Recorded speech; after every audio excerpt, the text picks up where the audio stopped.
Let me be clear. Any actions or involvement by foreign state actors within Canada in any form are unacceptable. As Canadians, we do not wish for Canada to interfere in the domestic affairs of other countries. Likewise, we do not want foreign governments interfering in Canada's domestic matters, including those involving Khalistani extremism.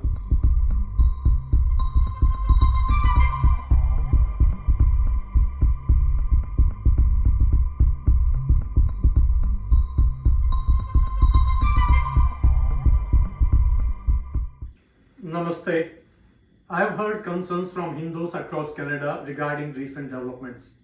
As a Hindu member of Parliament, I too have experienced these concerns firsthand. Last week, I could safely participate in a Hindu event in Edmonton only under the protection of RCMP officers as a group of Khalistani protesters staged a disruptive demonstration against me.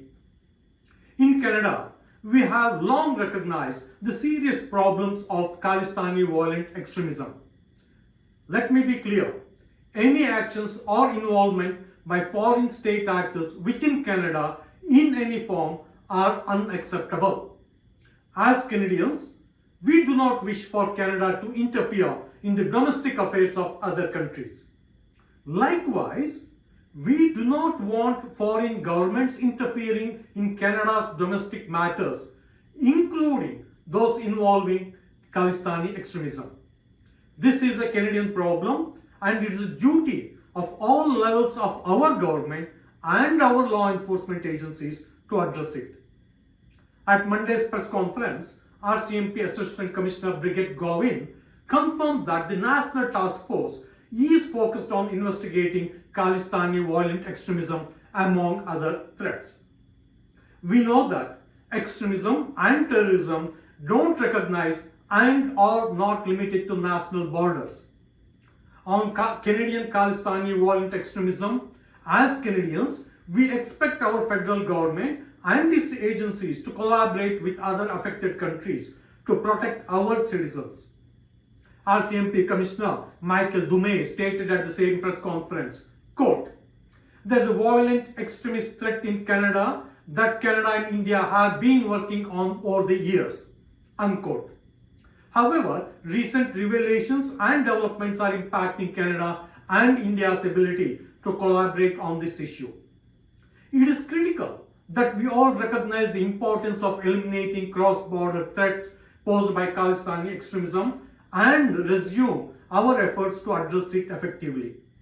The persistence of Canadian Khalistani extremism is rooted in the political patronage these extremists enjoy. As Andrew Coyne wrote in the Global Mail on September 22 or 2023 about Canadian politicians, quote, "Attending rallies where terrorists were glorified and terrorist attacks praised.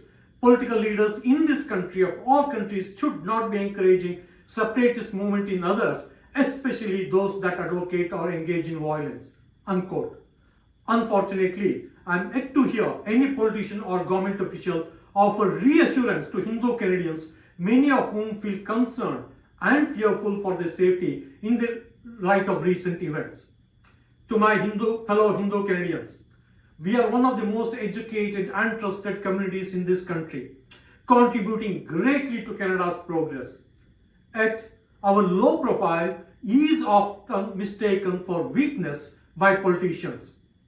I pledge to do my best to advocate on your behalf. However, my efforts alone are not enough. The only way to have our concerns addressed is for Hindu Canadians to raise their voices and hold all politicians accountable. Together, we must ensure that our safety and interests are protected. Dhanyavad.